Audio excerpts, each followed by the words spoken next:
El Evangelio según Juan, capítulo 14, versículo número 15.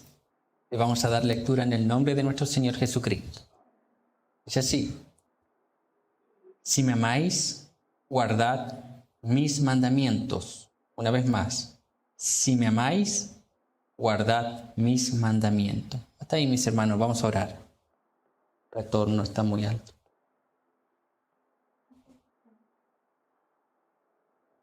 Señor, a través de su Hijo amado, Padre Santo, recurrimos a su gloriosa y majestuosa presencia. Dios eterno, vengo delante de ti con todas mis limitaciones humanas. Mas rogamos en esta hora que esas limitaciones no obstruyan su palabra. Que su palabra pueda ser transmitida con claridad. Que usted hable lo que usted quiere hablar a su iglesia. Señor eterno, oramos para que usted, a través de su Espíritu Santo, por medio de su palabra, transforme vidas, transforme pensamientos, Señor, moldee mentes, moldee conductas, que su palabra produzca vida, transformación, Señor. Oramos, Dios eterno, para que Cristo sea exaltado a través de su palabra, que yo mengüe, que desaparezca, Señor, yo de este lugar, para que Cristo sea exaltado y edifique su iglesia, y nosotros podamos responder a su palabra en adoración, exaltación, con quebrantamiento, con lloro, Señor, con arrepentimiento, Padre Santo.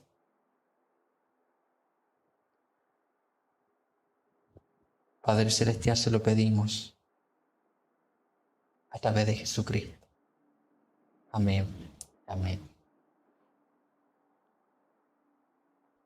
Mis hermanos, durante la semana pasada yo me encontraba junto a mi hijo y no recuerdo qué cosa vimos, que yo le hice mención sobre las Torres Gemelas. Entonces, cuando él se iba a acostar, él me dijo mañana si le podía mostrar algo en relación a lo que yo le había nombrado. Entonces, al siguiente día nosotros vimos lo que ocurrió el 11 de septiembre del año 2001, aquel atentado donde caen esas dos torres en Estados Unidos, que impactó el mundo entero, produjo un antes y un después en aquel país. Hoy en día hay un sinnúmero de barreras para poder visitar aquel país producto de aquel acontecimiento. Entonces, mientras nosotros veíamos información sobre aquel lugar y veíamos lo que acontecía, mostraba ahí alguna imagen que pudiesen ser prudente para él. Y en aquel acontecimiento murieron miles de personas. Pero no solamente murieron aquellas personas que estaban en el edificio aquel día. No solamente murieron personas que estaban alrededor de aquel edificio, en edificios cercanos. No solamente murieron personas que visitaron justo aquel día aquellas cercanías, aquellas torres, sino que dentro de esas miles de visitas estaban aquellos que fueron a rescatar. Estaban policías, bomberos,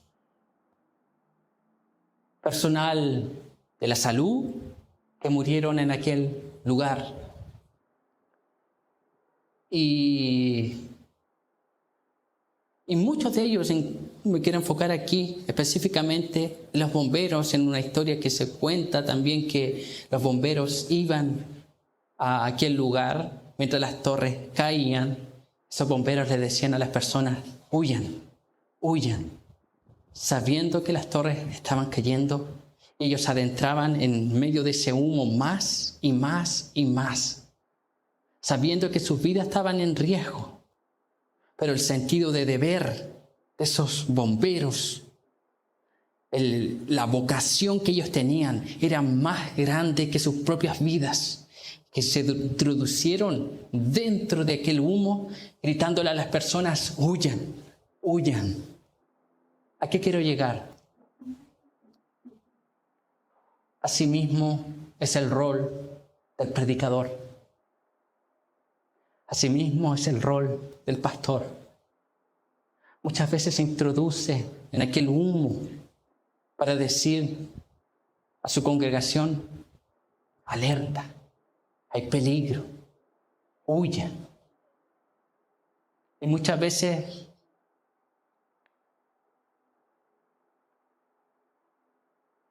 nuestra vida también está involucrada en nuestro llamado.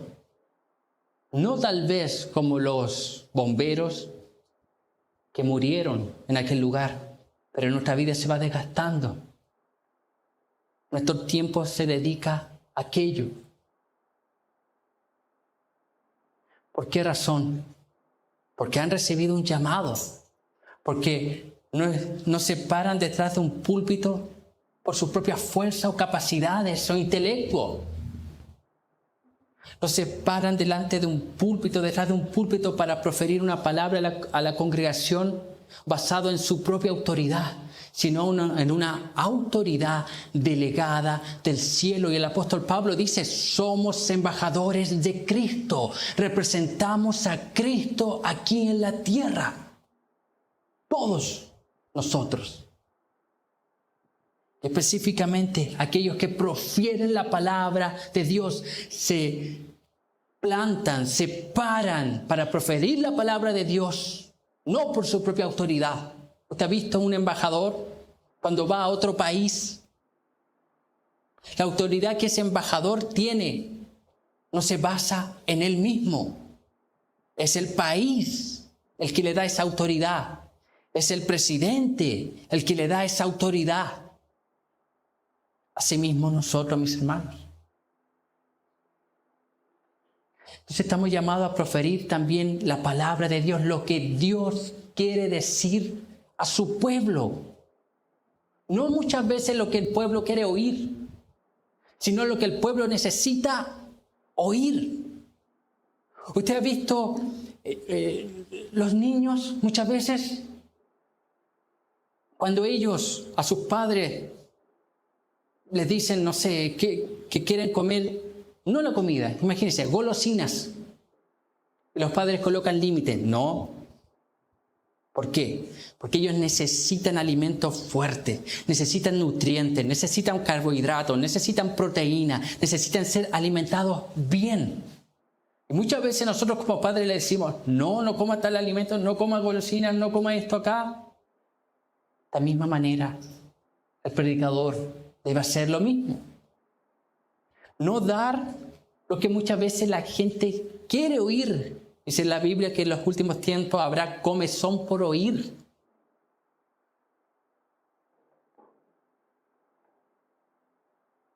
Palabras agradables, dulces, gratas. Pero muchas veces no es aquello lo que nosotros necesitamos oír. Igual como un niño no necesita solo comer golosinas, y además muy limitado, si es que puede, si el papá se lo permite, muy limitado. Necesita comer alimentos saludables, que fortalezcan su cuerpo, que nutran su cuerpo, que den energía a su cuerpo, que ayuden a su desarrollo. De esta misma manera espiritualmente.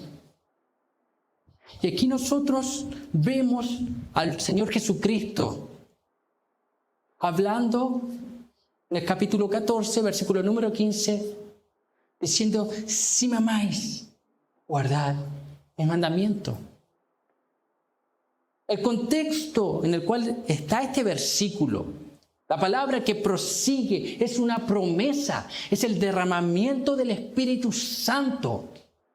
Él les dice que enviaría otro consolador, el Paracletos, alguien que se coloca al lado de ellos para interceder por ellos, para auxiliarles.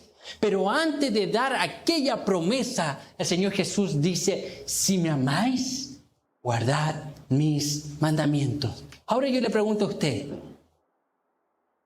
¿ama a Dios? ¿Ama a Dios de tal manera que toma en serio a Dios? ¿Es su palabra? ¿Ama a Dios como Dios demanda que le ame? Y esa pregunta yo creo que se la haga durante toda la predicación. Mediten esa pregunta. ¿Verdaderamente yo amo al Señor? ¿Verdaderamente yo amo a Dios como Dios describe en su palabra que debo amarlo? Le amo a Él por encima de todas las cosas. Las Escrituras dicen, amarás al Señor tu Dios con todo tu corazón, con toda tu alma y con toda tu mente, con todo nuestro ser. Aquel mandato es el mayor mandamiento. ¿Usted sabe cuál es el mayor pecado? El mayor pecado no es la blasfemia en contra del Espíritu Santo. La blasfemia en contra del Espíritu Santo es el pecado imperdonable. Pero el mayor pecado que el ser humano puede cometer es quebrantar el mayor mandamiento. Y el mayor mandamiento es amar a Dios. Usted, yo, nosotros fuimos creados ¿para qué? Para amarle a Él.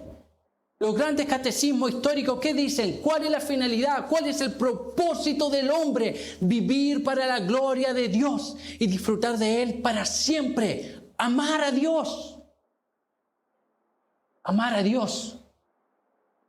Y encontramos esta declaración de nuestro Señor Jesucristo aquí. Si me amáis, guardad mis mandamientos. Guardad mis mandamientos. Lo primero que nosotros debemos definir es ¿qué es amar? ¿Qué es lo que Jesucristo tiene en mente cuando Él dice si me amáis? ¿Por qué razón? Porque el concepto que el ser humano tiene de amor muchas veces es contrario al concepto bíblico de amor. ¿Qué es amar? Para algunos es un sentimiento agradable.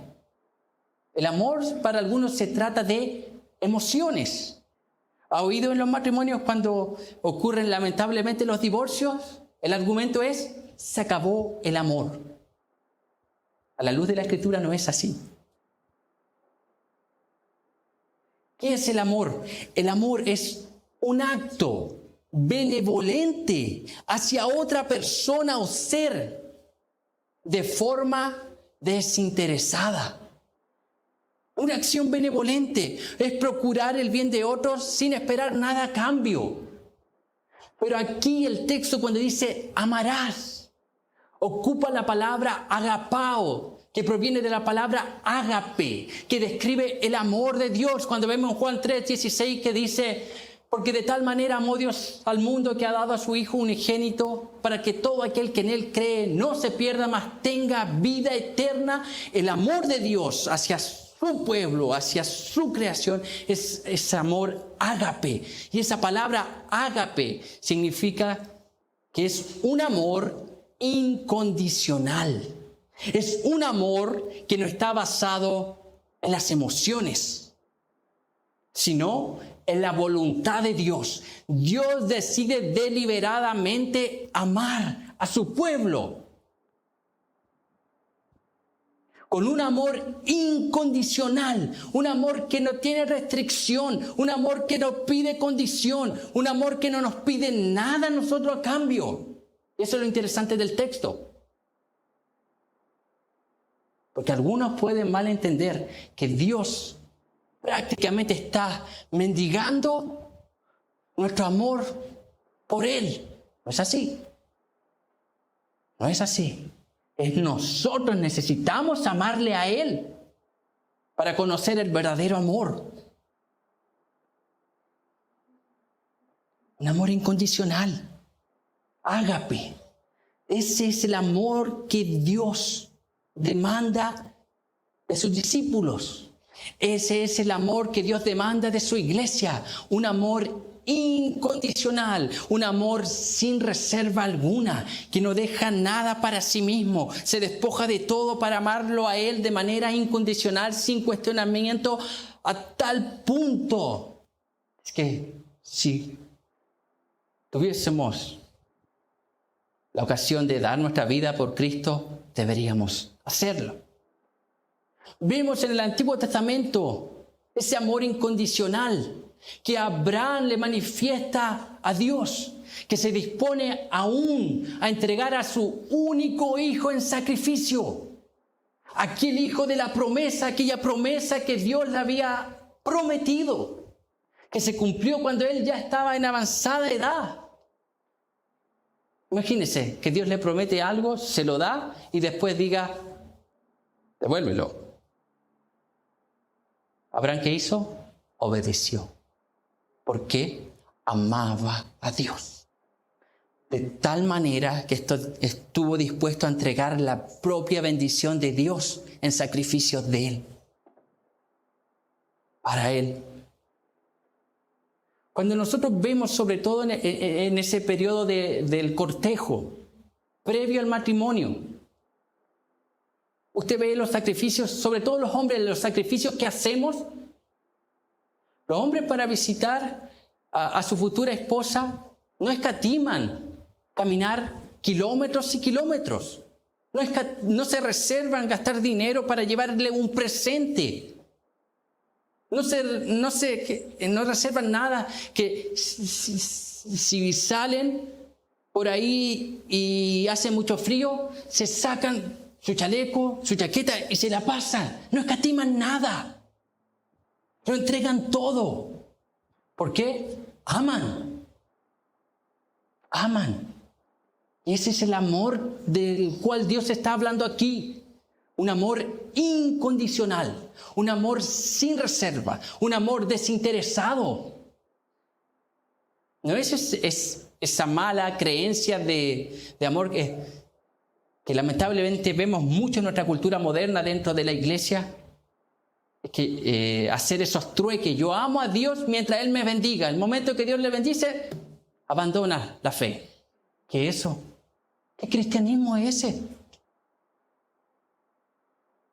Mientras esté la bendición, yo sirvo al Señor. No, gloria a Dios.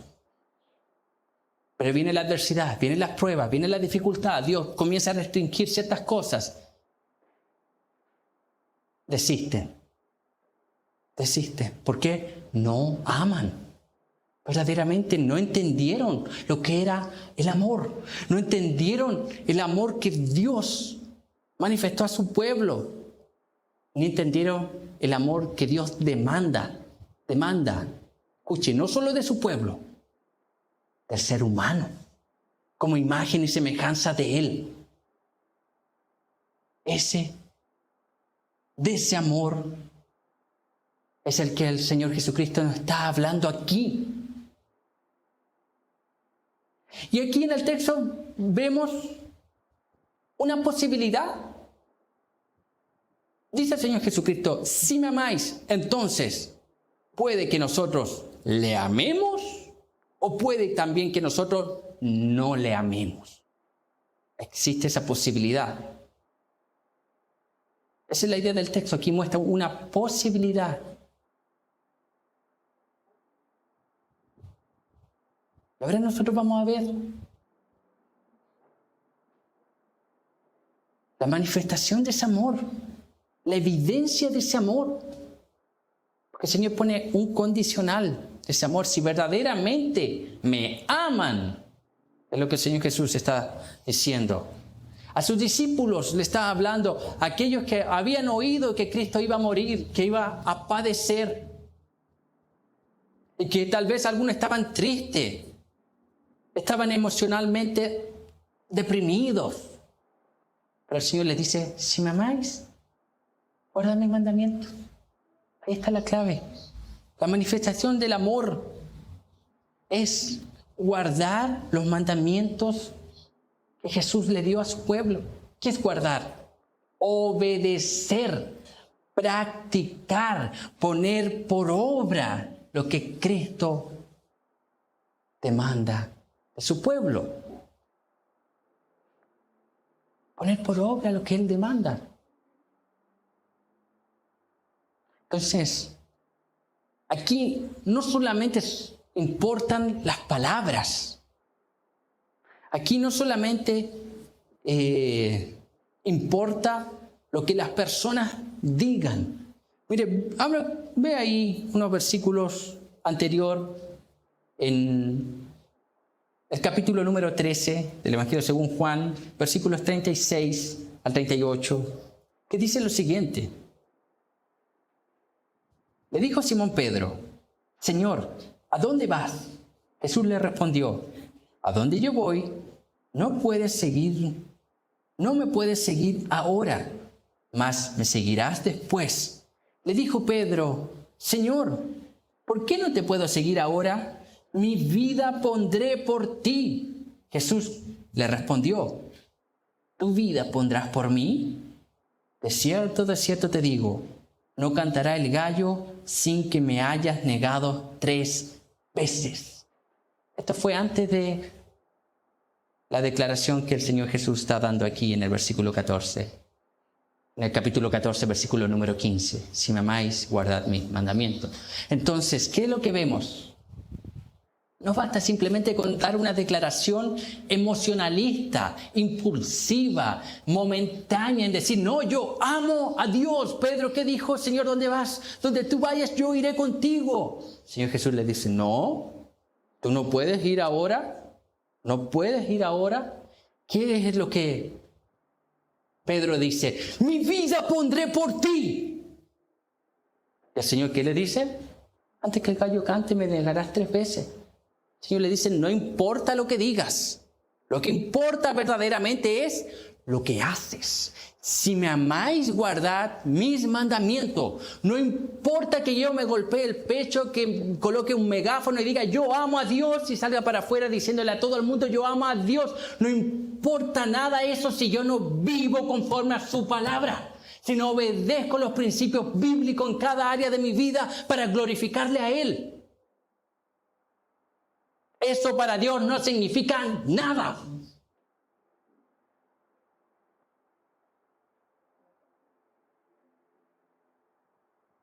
Ahora nuevamente vuelvo a preguntar, ¿ama a Dios? ¿Usted ama a Dios?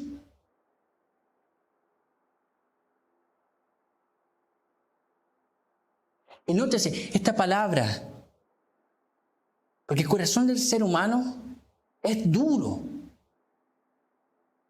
Aborrece, resiste la palabra de Dios. Por más que esté mirando, a veces muestra cara de preocupación, derrama un par de lágrimas de cocodrilo, quiere hacer ciertos cambios impulsivos, emocionales. Escuche, esta palabra no es para su hermano que está al lado. Esta palabra no es para la persona que asiste hace poco tiempo a la iglesia, ¿no? La palabra es para usted.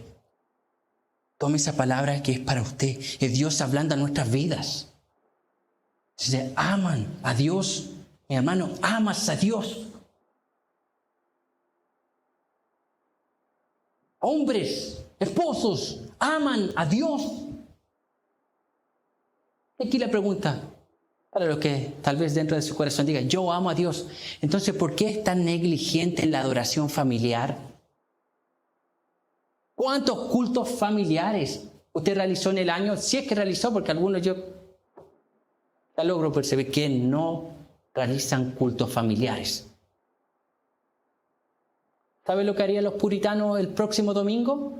A todos aquellos que no practican la adoración familiar, lo que hacían los puritanos en su tiempo, todos iban a disciplina y no bebían Santa Cena. Hasta que cambiaran su manera de vivir. Que sean hombres responsables.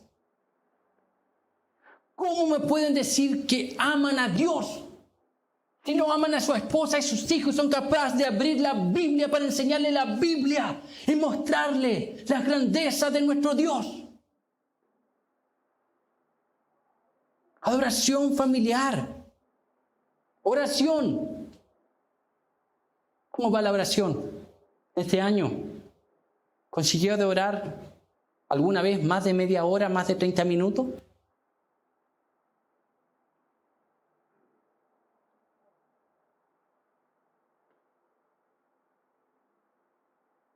Y a veces nosotros nos preguntamos, ¿por qué será que me va tan mal? ¿Por qué será que no, como que mis planes, mis proyectos no funcionan? Porque no busca consejo delante de la presencia de Dios. Porque no pasa tiempo suficiente delante de la presencia de Dios, abriendo su corazón, mostrando su necesidad, mostrando su pecaminosidad delante del Señor y pidiendo auxilio divino. Te puede decir, es que no sé orar, es que no tengo las capacidades para enseñar la Biblia a mi familia. Santiago dice, si alguno está a falta de sabiduría, pídala. Aquí tiene cuántas personas en la iglesia que Dios ha dotado, que saben un poco más, que podrían recomendarle cómo hacer devocionales familiares, que podrían enseñarle cómo orar. Hay cuánto material. Hoy en día no hay excusa. No hay excusa, mis hermanos. Es la lectura bíblica, lectura y meditación bíblica. Yo no estoy hablando aquí para los que recién están asistiendo a la iglesia. Estoy hablando para aquellos que dicen que llevan 10, 20, 30 años y ni siquiera han leído una vez la escritura completa. Y nos quejamos de qué clase de cristianismo tenemos en nuestros días. Ni siquiera una vez. Mire qué vergüenza.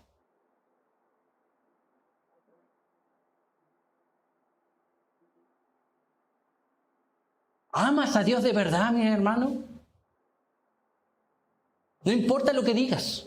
Lo que importa es su vida. Su vida, lo que su vida testifica.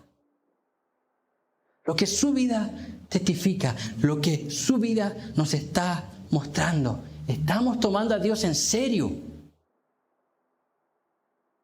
Tomamos a Dios en serio, de verdad, mis hermanos. Estamos sirviendo a Dios verdaderamente comprometidos. Entonces yo pregunto, ¿y por qué llega siempre a los cultos tarde? ¿Por qué cuando se predica o se canta, no canta? O se predica y cualquier ruido mira para otro lado mostrando que no está concentrado en la palabra. ¿Por qué antes de comenzar el culto ya está durmiendo? Porque cualquier cosa le distrae. Porque no toma a Dios en serio. Porque no tiene la debida reverencia en el culto. Porque no sabe que está sirviendo y adorando a un Dios que es 3 veces santo. Usted sabe, si estuviésemos en el Antiguo Testamento, ¿cuántos de aquí ya estaríamos muertos? ¿Se acuerda la historia de Nadab y Abiú, que fueron a ofrecer fuego extraño? Ellos fueron a ejercer un ministerio que no les había sido encomendado. Ahora ellos lo fueron a ofrecer de cualquier manera, sin reverencia, fueron a encender fuego delante de Dios. No era su ministerio, tampoco lo hicieron de la manera correcta según el contexto, y según el historiador Flavio Josefo dice que aquellos estaban embriagados, aquellos hombres, los hijos de Aarón. ¿Qué hizo Dios? Los mató al instante. Al instante. ¿Por qué? Porque no tuvieron reverencia. No tomaron en serio el mandato de Dios, amar al Señor.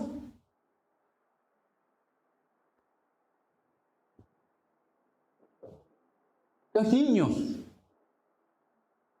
Para algunos piensan de forma equivocada y antibíblica, no, que los niños no tienen pecado. Mentira. Los niños nacen con una naturaleza caída. Nacen. Y necesitan a Cristo. Necesitan el Salvador. Necesitan que nosotros como padres, como adultos, proyectemos una visión elevada de Dios, de seriedad, de reverencia, de autoridad. Ellos van a reflejar lo que vean en nosotros. Entonces, un niño, ¿cómo muestra que respeta por lo menos a Dios? Es cuando obedece a sus padres. Eso es lo que le agrada a Dios. Él dice, manda a los hijos que honren a sus padres. Hacen los niños de esa manera. A veces los niños no entienden que cuando los padres dicen no, generalmente es para evitar algún peligro. ¿Cierto? Para salvarlo de algún peligro, de algo malo, de algo que pueda dañarlo. Entonces que vaya a veces a caerse, fracturarse, producir algún daño. Usted sale con un niño en la calle y lo primero que hace un padre responsable intenta tomarle de la mano. ¿Por qué? Porque lo pueden atropellar. Le puede pasar un accidente. Se puede extraviar.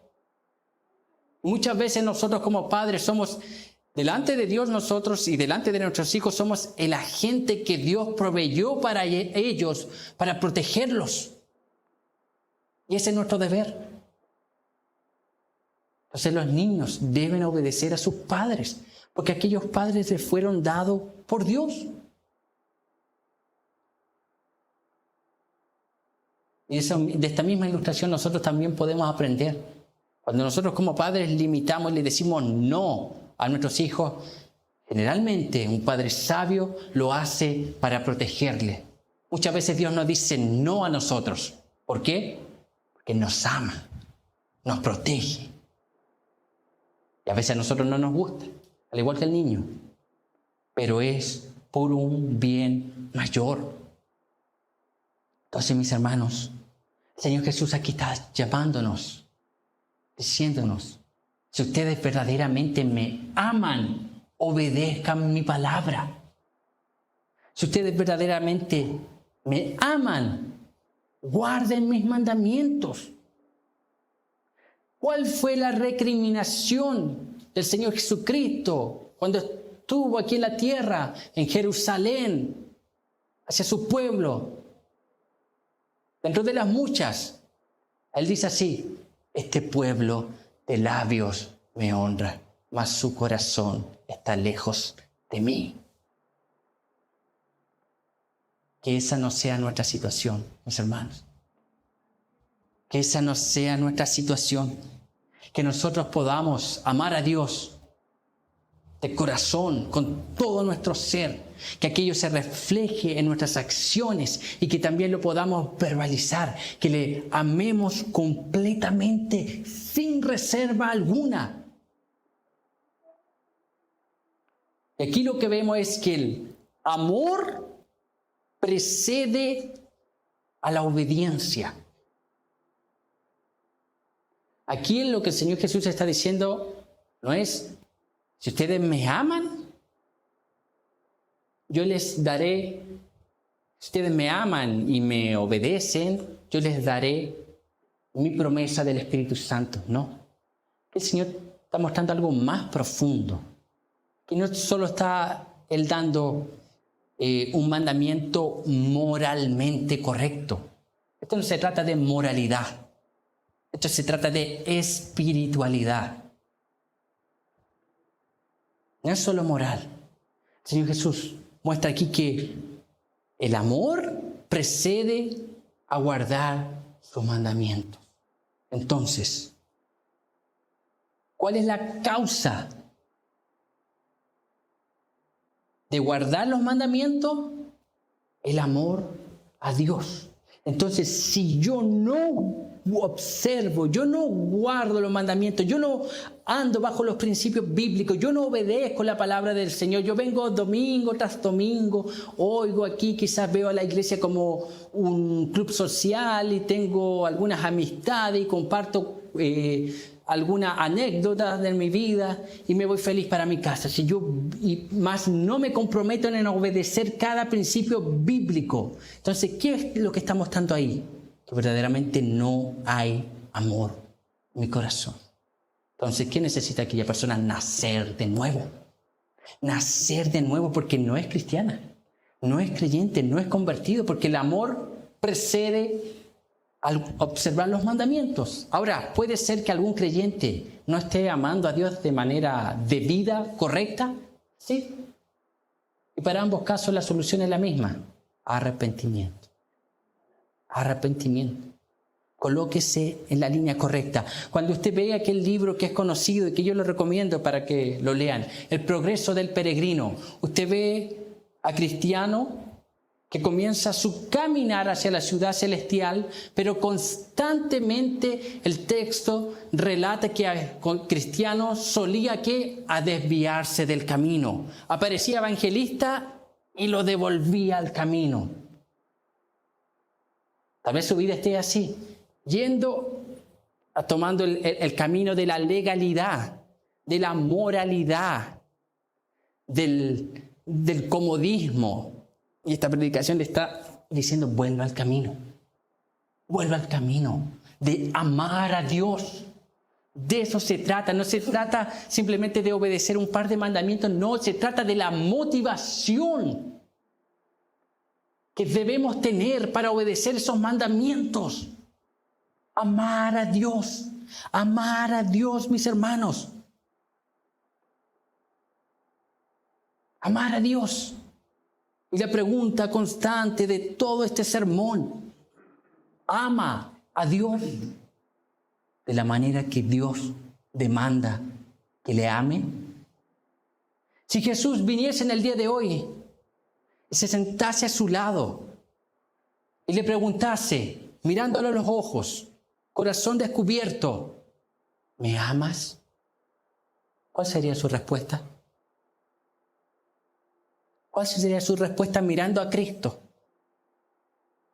Tal vez sería como Pedro en primera instancia: Señor, te amo. Pedro, ¿me amas? Señor, te amo. Pedro, ¿me amas? Señor, tú lo sabes. Tú lo sabes. Entonces, mis hermanos, debemos amar a Dios de esa manera. Que obedezcamos su mandamiento, que nuestras vidas reflejen que amamos al Señor. Que no nos involucremos en la vida cristiana simplemente por rutina. No. Sino que nuestra motivación sea el amor a Dios. Que nuestros corazones, cuando se abra este libro, cuando se entone las primeras alabanzas y hablen de un Salvador y hablen de Cristo y hablen del Redentor, de aquel que se humanó, tomó forma de hombre y habitó entre nosotros en la tierra para salvar a su pueblo de sus pecados, que soportó la justa y santa ira de Dios en aquel madero de cruz, que dijo: consumado es la obra que me encomendó mi Padre, la acabé, la completé, que al tercer día Él resucitó de entre los muertos, ascendió al cielo y fue coronado en gloria. Que cuando oigamos eso, nuestro corazón arda, nuestro corazón palpite, nuestro corazón se alegre de oír las grandezas de nuestro Redentor. Que ocurra algo en nuestro ser, que nuestra química sea alterada en nuestro cuerpo. No vemos eso, no vemos esa pasión. Mis hermanos, ¿cuántos finales de año usted ha hecho promesa? No, este año voy a leer la Biblia completa. Este año voy a orar más. Este año voy a hacer esto. Este año voy a servir mejor. ¿Qué pasa? No pasa nada. ¿Por qué? Porque son meras ilusiones. Pasar un día a otro. No pasa nada. Lo que nosotros necesitamos no son impulsos emocionales que se queden a media, que tengan mitad de gasolina, y queden a medio camino. Lo que nosotros necesitamos son convicciones verdaderas, convicciones reales, genuinas, en creer que este libro es la palabra de Dios, inspirada por Dios, suficiente para perfeccionar al hombre para toda buena obra. Necesitamos aquello, mis hermanos, confiar en Dios de esa manera. ¿En cuántas personas, seres humanos falibles, nosotros confiamos de manera ciega? A veces usted tiene un medicamento y dice, me lo tomo porque el doctor me lo recetó. Pero cuando Dios viene y trae una palabra, cuando Dios dice no es por ese camino, cuando Dios trae un no, cuando Dios trae una exhortación, cuando Dios trae una reprensión que dice, trata de ahí de moldear la palabra, no es tan así. Intentar encontrar otra explicación. ¿Para qué? Para justificar su pecado. Nosotros somos demasiado, actuamos demasiado precipitados. ¿Para qué? Para relativizar el pecado. Que no es tan grave. El pecado en el otro es escándalo, pero el pecado en mí no es tan grave. No. Si me amáis, guardad mis mandamientos. Debemos guardar los mandamientos del Señor. ¿Verdad, mis hermanos? Debemos guardar los mandamientos del Señor. Este no es una mera charla retórica, no. Es el Señor hablando a nuestras vidas. Es el Señor viendo que algunos están al borde del abismo. Es el Señor viendo que algunos están caminando en veredas peligrosas. Es Dios viendo y advirtiendo, por ahí no es. Por ahí no. Es Dios llamando, es Dios moldeando, es Dios dando un mensaje de alerta para nuestras vidas.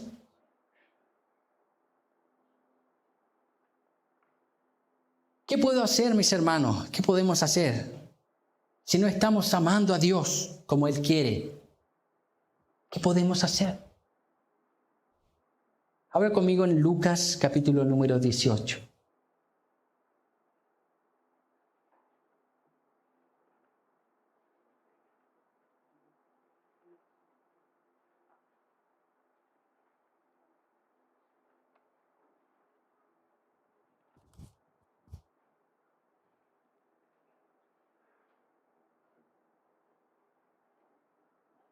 Vamos a leer Lucas capítulo número 18, desde el versículo número 9 en adelante. Y dice así: a unos que confiaban en sí mismos como justos y menospreciaban a los otros, dijo también esta parábola.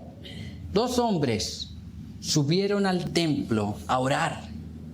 Uno era fariseo y el otro publicano.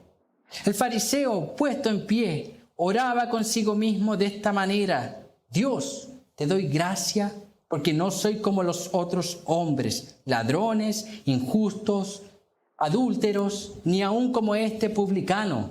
Ayuno 2 veces a la semana, doy diezmos de todo lo que gano. Mas el publicano, estando lejos, no quería ni aún alzar los ojos al cielo, sino que se golpeaba el pecho diciendo: Dios, sé propicio a mí, pecador.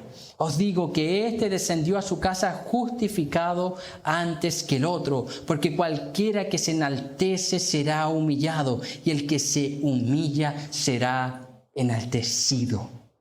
¿Cuál es la clave? Arrepentimiento, humildad. No es, Señor, vengo aquí con todo lo que yo he hecho, con mis 10, 20, 30, 50 años en la iglesia. No, Señor, estoy aquí con un corazón quebrantado, como leía el hermano Juan Elías al principio. Con un corazón contrito y humillado. Un corazón sencillo. Un corazón sin argumentos, Señor. Un corazón que dice: Dios, veo mi miserable condición. Un corazón que dice: Dios, necesito amarte.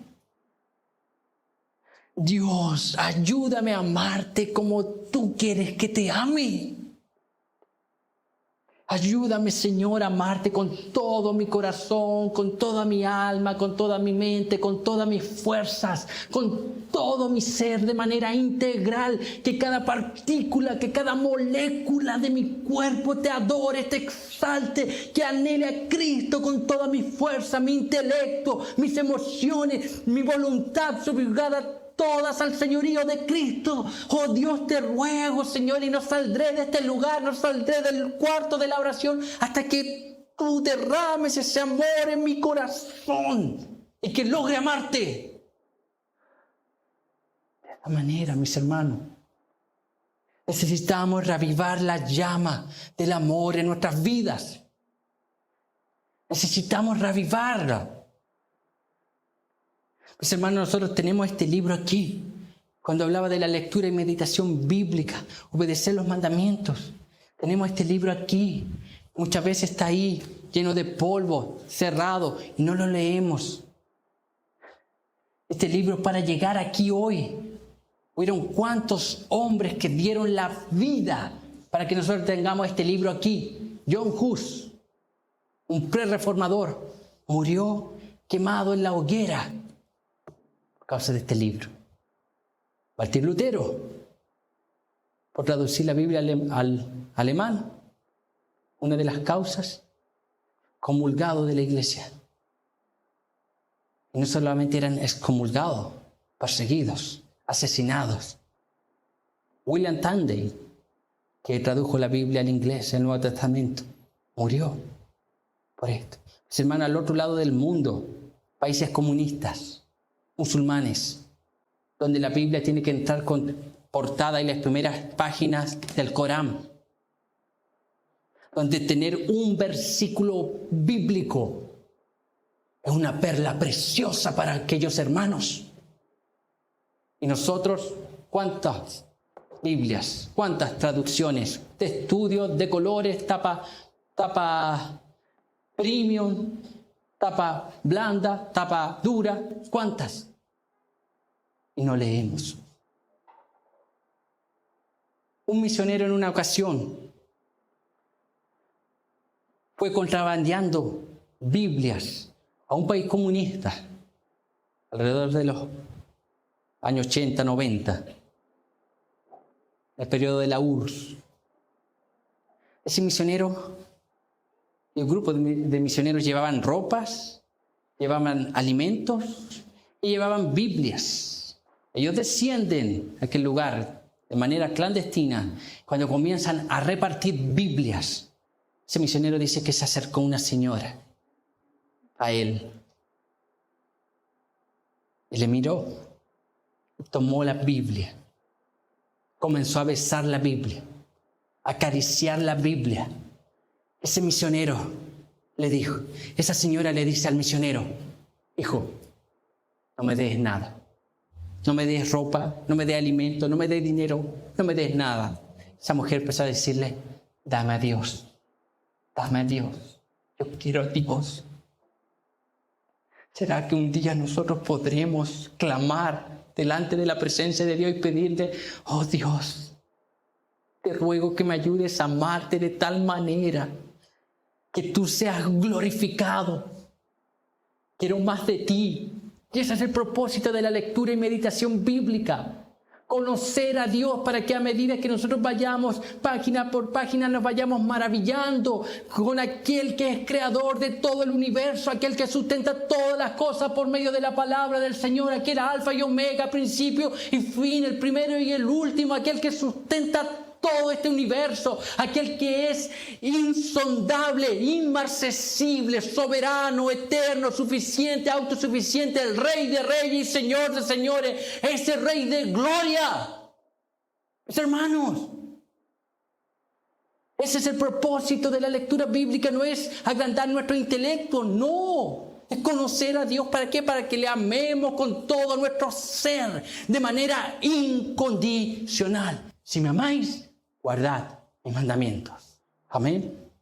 Vamos a orar, mis hermanos.